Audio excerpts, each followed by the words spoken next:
Edhe pse në Tetov aktualisht furnizimi me ujë të pijshëm arrin në 400 litra në sekond, ky burim nuk arrin në të gjitha ambisrit. Nga ndërmarrja publike komunale Shari thonë se problemi kryesor lidhet me humbjen në rrjetin e vjetërsuar, si dhe me kyçjen ilegale që nuk faturohen. Sipas tyre, humbjet në rrjet janë të konsiderueshme dhe ndikojnë drejt për drejt në mungesën e ujit në disa zona.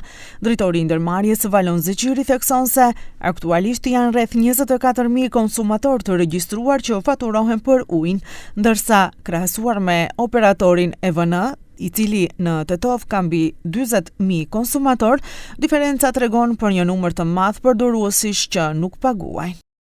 Metoda për të zbulu këto janë inkasantët të cilët i kemi të angazhuar, të cilët vetë se kanë filluar me regjistrime, po kur kam ardhur unë para 2 vjetëve drejtor, ka pasur diku të 21.000, tash kena mbritur diku të 24.000, 3.000 vijnë që janë regjistrime të reja dhe çdo ditë ne punojmë në teren për të detektuar këto. Diku të 16.000 deri në 18.000 klientë janë të cilët nuk paguajnë, ato ti llogaritish vetëm taksë paguajnë diku që është 100 denar, janë një sumë e konsiderueshme që mund të mblejmë rrogat e gjithë punëtorëve me ato mjete. Nga ana tjetër, qytetarët e Tetovës shprehen se uji ka, por kërkojnë menaxhim më të mirë dhe pagesa të drejta për të gjithë.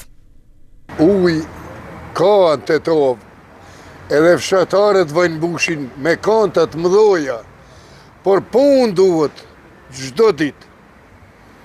Punë, pa punë s'ka, a uj ka Tetova, por harxhohet. Harxhohet se fshatrat i kje këto, për çdo ditë. Ma të tje nuk di. A duhet paguhet ujti? Pa tjetër duhet.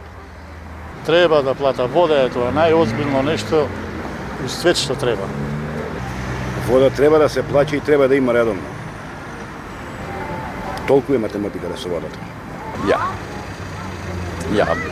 Edhe një pjesë e cila vjen pi leshnicës, është më shumë i papishëm se sa i pish. Me sahata.